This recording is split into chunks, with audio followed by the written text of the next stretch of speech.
Bienvenue. Bienvenue les Men in Black. Eh bien non, bienvenue les filles.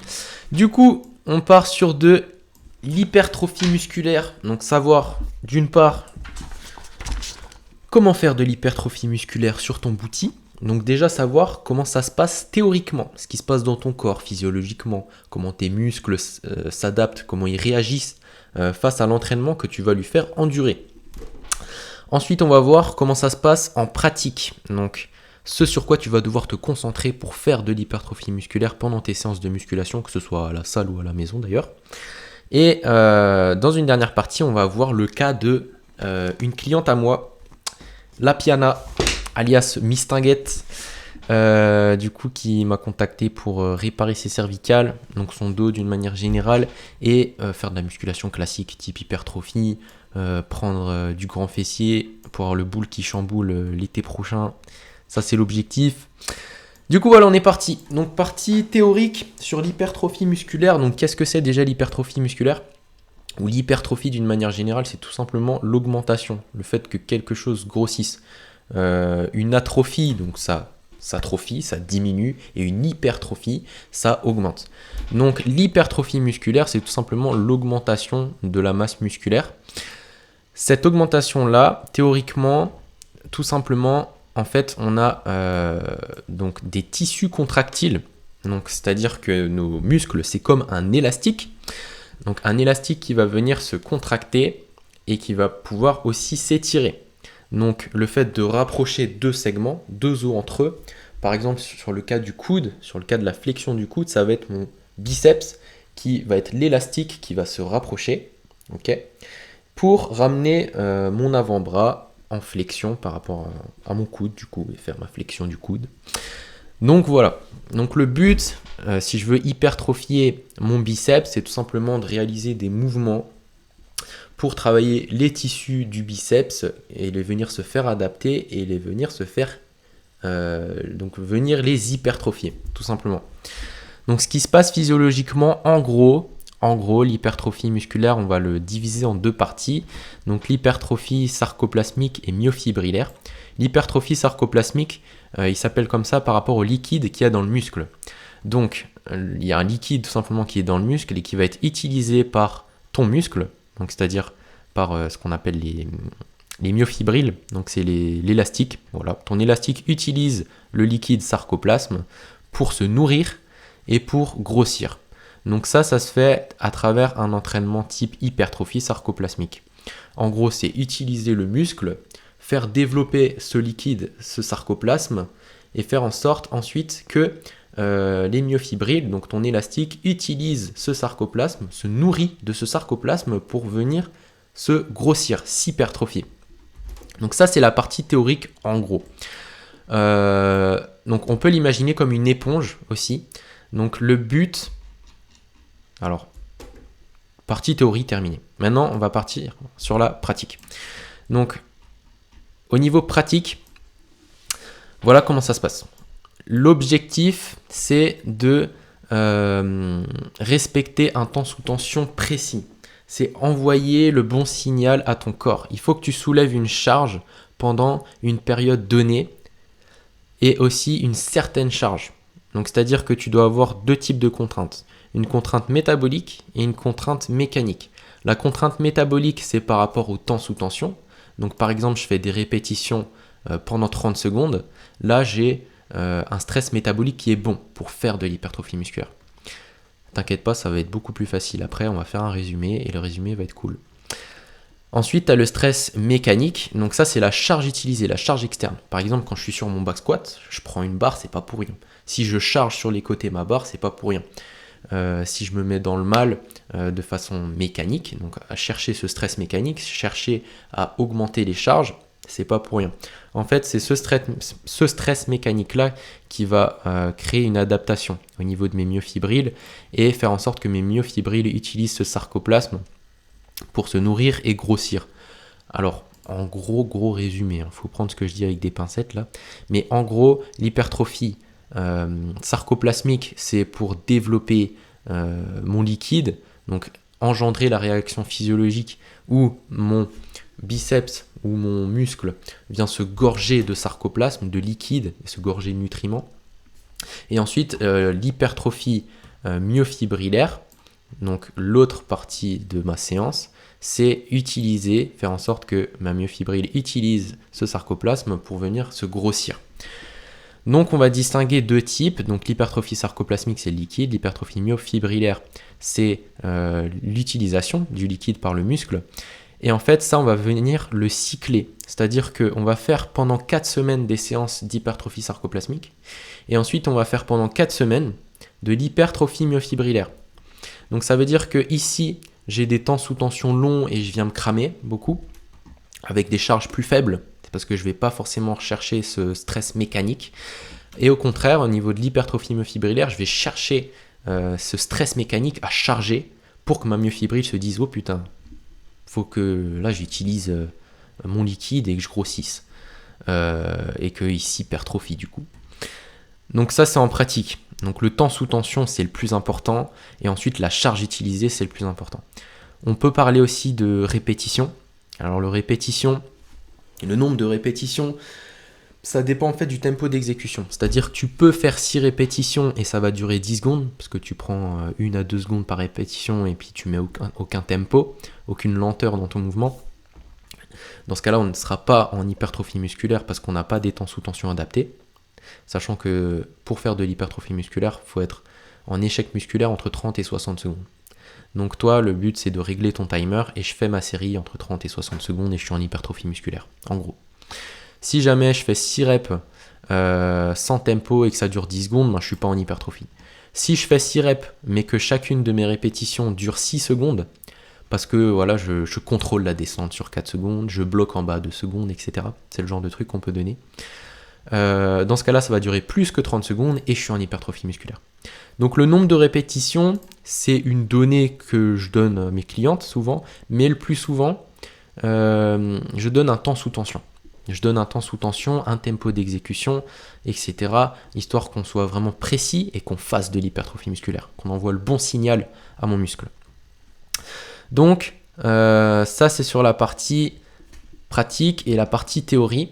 Donc en théorie, moi je vois mon muscle comme une éponge. Donc dans un premier temps, je viens le gorger de nutriments, le gorger du liquide sarcoplasme.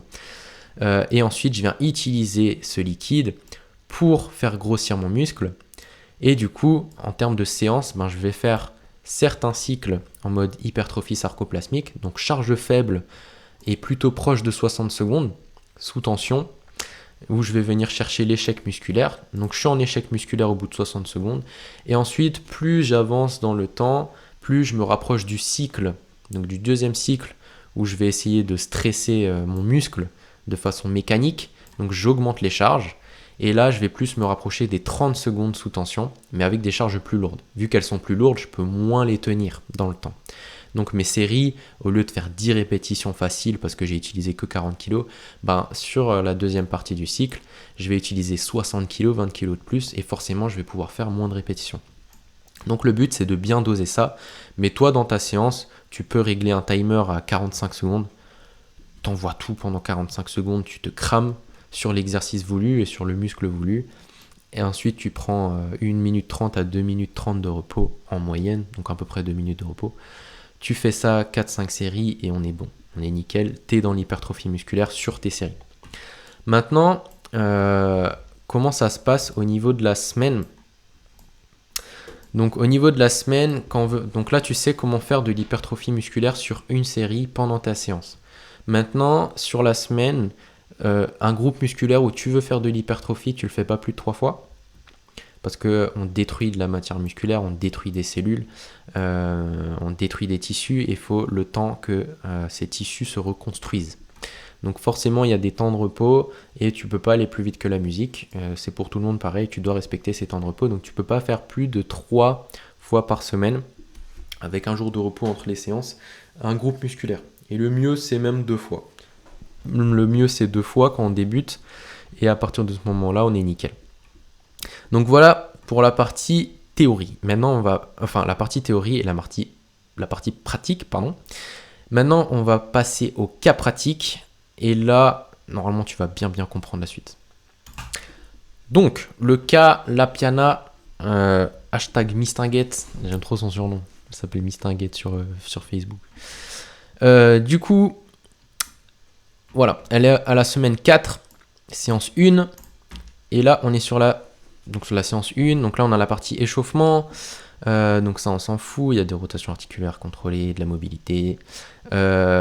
Ensuite là on a des circuits, donc Lapiana elle a des problèmes au niveau des chevilles qu'on travaille spécifiquement, on travaille aussi son dos spécifiquement pour le renforcer, etc. Donc ça c'est la partie macro de la séance, et la partie micro, donc c'est la partie corps de séance, c'est hypertrophie le plus souvent.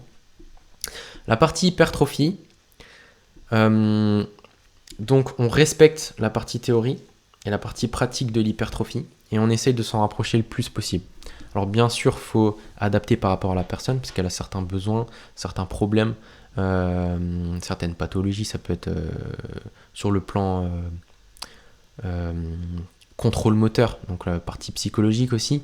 Par exemple, Lapiana, elle a du mal à ressentir ses fessiers sur les exercices. Donc forcément, il va falloir être beaucoup plus spécifique et être beaucoup plus intelligent dans le choix des exercices. Et voir aussi peut-être d'où ça vient. Généralement, au niveau du grand fessier, ça va être au niveau des hanches. C'est-à-dire qu'il faut débloquer les hanches, et de plus en plus, on va pouvoir utiliser le grand fessier et le venir se faire développer parce qu'on aura un meilleur contrôle moteur dessus. Bref, je me suis un peu égaré. Du coup, la partie hypertrophie en pratique. Donc la partie hypertrophie en pratique, pour le grand fessier, donc le leg press, c'est un super exercice qui est intéressant à mettre en place. Donc ça c'est celui-là, c'est sur la machine, je te laisse le regarder un petit coup. Là tu peux le voir ici, mais il y a tempo d'exécution 4, 2, 1, 1. Alors le tempo d'exécution, c'est la vitesse d'exécution de ton mouvement. Donc elle, je lui ai demandé de retenir la descente sur 4 secondes. Donc elle a un timer, et sur 4 secondes, elle retient la descente sur le mouvement de leg press. Elle doit bloquer 2 secondes en bas du mouvement, et ensuite elle doit pousser sur 1 seconde et retenir en haut sur 1 seconde, c'est le temps de prendre une respiration.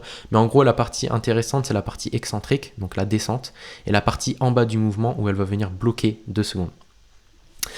Donc ça, par exemple, c'est pour le leg press. Donc tout est donné. C'est 8 répétitions avec un tempo d'exécution, et du coup ça me permet d'avoir mon temps sous tension logique par rapport à l'hypertrophie musculaire. Toi tu dois faire exactement la même chose dans ta séance. C'est-à-dire que tu dois comprendre ce que c'est l'hypertrophie musculaire, sachant que l'hypertrophie musculaire c'est la méthode la plus simple pour prendre la plus simple, la plus rapide, c'est ce qu'il y a de mieux à faire et de plus productif si tu veux avoir des résultats rapidement et pas t'embêter à faire des séances de 3 heures avec du cardio et compagnie. L'hypertrophie c'est ce que tu dois mettre en place. Donc tu comprends l'hypertrophie, tu veux respecter un temps sous tension, tu as compris qu'il faut respecter ce temps sous tension, qu'il faut être en échec musculaire entre 30 et 60 secondes. Du coup, tu mets un nombre de répétitions logiques avec un tempo d'exécution logique, et du coup, ça te donne ce genre de choses.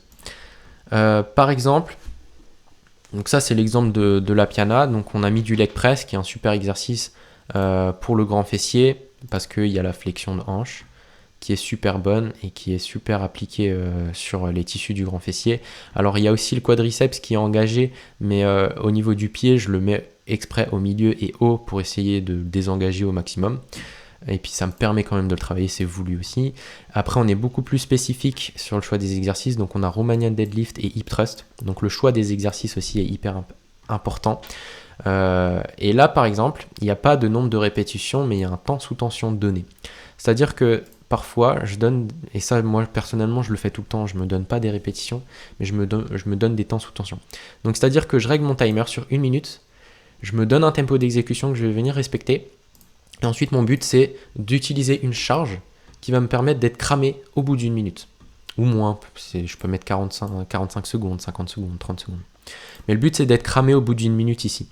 Et comme ça, je n'ai pas le doute de me dire « Ah, est-ce que j'ai respecté la partie théorie de l'hypertrophie ?» C'est-à-dire que si je fais 8 répétitions, je le fais dans ma tête, je compte dans ma tête la vitesse d'exécution. Si ça se trouve, j'ai pas respecté le temps sous tension. Si je mets un timer, que je mets 60 secondes, et que je respecte ces 60 secondes, je suis sûr de moi d'être en hypertrophie musculaire et je ne peux pas tricher. C'est cette triche qu'il faut éviter. C'est cette triche qui va t'empêcher d'être productif, d'être productive. Et c'est cette triche qu'il faut éviter. Et c'est pour ça que moi, très souvent, je donne des temps sous tension. Je suis pas là pendant les séances. Moi, je suis un coach en ligne. Du coup, ça me permet d'être beaucoup plus précis et je suis sûr et certain au moins que la personne, elle règle son timer, elle se crame pendant 1 minute et je suis sûr qu'elle a des résultats. Donc, ça, c'est valable pour mes clientes parce que je suis en ligne et que je suis pas là pour vérifier qu'elles font bien le tempo d'exécution, etc. Mais c'est valable aussi pour moi-même. Donc, ça va être valable aussi pour toi-même quand tu vas le faire pour toi. Moi, j'ai pas envie de tricher avec mes séances, j'ai envie d'être productif et j'ai pas envie de faire des séances dans le vent. Je veux avoir des résultats rapidement. Donc, je me mets des temps sous tension, je règle mon timer et après, je balance. Donc, Romanian deadlift pour le grand fessier, ça c'est magnifique. Alors, peut-être un petit peu difficile à exécuter au début, ça vient avec le temps, il n'y a aucun souci. Au début, tu peux avoir le dos qui s'arrondit pendant quelques semaines. Au bout de quelques mois, tu feras des super Romanian deadlift. Il faut pratiquer, ne pas avoir peur de la blessure et pratiquer. Ça viendra avec le temps. Donc celui-là, il est top, tout simplement parce que la force exercée se fait lorsque le grand fessier est étiré. Alors quand on fait de l'hypertrophie musculaire, il y a un petit paramètre aussi qui est intéressant de prendre en compte, c'est lorsque ton tissu est étiré, quand est-ce que la force exercée par la gravité et la charge est la plus forte. Tu as certains exercices où le ressenti de la charge est le plus fort, où ça va être lorsque les tissus sont étirés. Donc sur le Romanian deadlift par exemple, c'est le cas. Donc là où c'est dur, où le mouvement est dur, c'est quand mon grand fessier est étiré. Okay.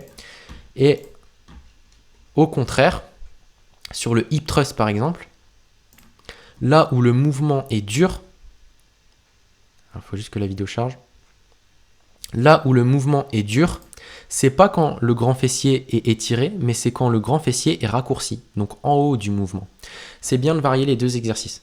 Déjà, d'un point de vue prévention de blessure et d'un point de vue mobilité, parce que ça te permet de garder une bonne extension de hanche, une bonne flexion de la hanche, une bonne élasticité au niveau de la chaîne postérieure, donc au niveau des ischios et au niveau du grand fessier, et aussi au niveau hypertrophie. Ça te permet vraiment, on peut le voir comme un graphique, mais en gros, si tu fais de l'hip thrust, tu vas travailler que cette partie-là de tes tissus, et si tu fais du Romanian deadlift, tu vas travailler que cette partie-là des tissus. Mais du coup, il y a une partie à chaque fois qui va être délaissée. Le but, c'est d'avoir des séances où tu vas avoir les deux, où tu vas travailler toute l'angulation, toute l'angulation du mouvement. Voilà. Normalement, c'est bon. C'est français ce que j'ai dit normalement. Du coup, le but, c'est vraiment de stimuler, de stresser le tissu sur son entièreté et donc de varier là où les contractions sont le plus fortes. Lorsque le tissu est étiré, lorsque le tissu est raccourci ou alors un entre-deux, etc. Donc, c'est pour ça que le hip thrust et le Romanian deadlift sont un combo qui est génial pour le grand fessier. Et en plus de ça, le Romanian deadlift permet de travailler la flexion de la hanche. Donc au niveau du grand fessier, on veut une bonne élasticité quand on veut le développer, quand on veut avoir du bon contrôle moteur dessus et quand on veut l'hypertrophier. Donc c'est un super exo. Et hip thrust, voilà. Donc l'hypertrophie musculaire, donc là, premier exercice, je me crame sur 8 reps. Je mets une charge adaptée pour qu'au bout de 8 reps, avec ce tempo d'exécution là, je sois morte. Je ne peux pas faire une répétition de plus. Là, je suis en hypertrophie musculaire parce que je suis en échec musculaire. Ensuite, pareil ici, au bout d'une minute, je mets une charge adaptée pour que je sois cramé au bout d'une minute. Si jamais je ne suis pas cramé au bout d'une minute, je charge plus. Et si jamais je suis cramé avant, au bout de 30 secondes, mais moi à la base je voulais tenir une minute, ben je baisse la charge. Et du coup, au bout de 2-3 séries, voilà, j'ai capté la charge. Et au fur et à mesure des séances, tu connaîtras tes charges et tu sauras quoi charger pour être cramé dans les temps voulus. Donc voilà pour le Calapiana. Donc la piana, elle a leg press, Romanian, hip thrust. Au niveau du grand fessier, donc on est top, hein. C'est ce qui se fait de mieux. Il s'hypertrophie super bien, il est super bien sollicité. Il n'y a pas d'autres articulations qui sont sollicitées et donc d'autres muscles qui sont utilisés. Donc on a vraiment un gros focus sur le grand fessier, à part le leg press où il y a les jambes qui sont impactées, donc les quadriceps. Mais ça reste un super exercice pour le grand fessier. Et Romanian et hip thrust, on est clairement sur le grand fessier, là on le sent bien, et extension de buste aussi qui est top.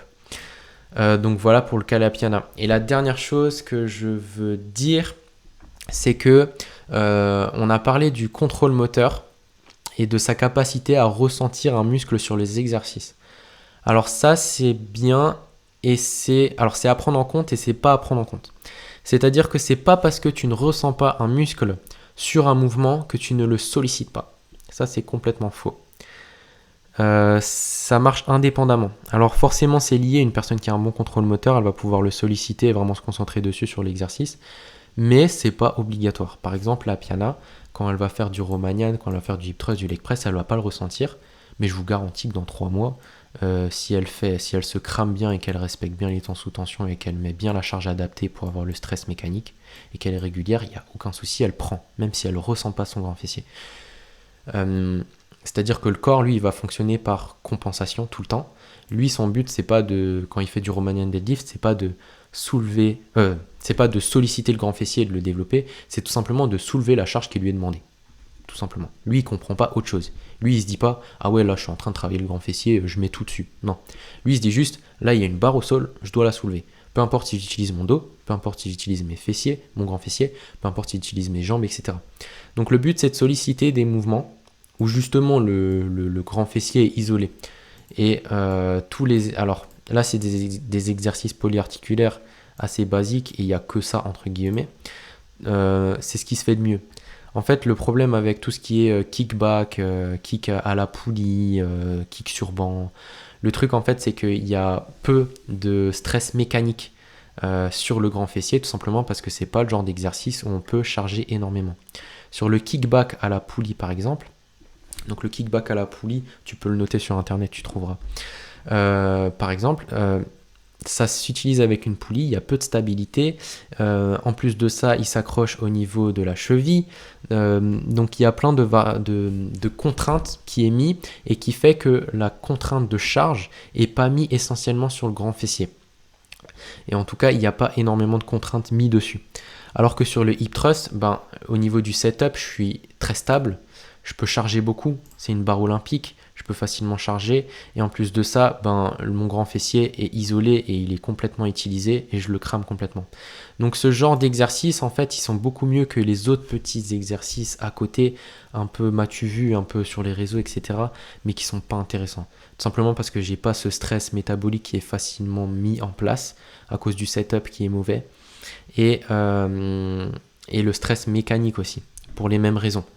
Tout simplement parce que le setup est mauvais, parce que la poulie c'est chiant et que on doit se tenir, on est debout, on n'est pas stable et du coup il y a plein de contraintes qui est réparties sur l'ensemble du corps mais pas essentiellement sur le grand fessier, même si c'est un mouvement dit d'isolation, mais c'est pas tellement vrai quand on l'analyse vraiment.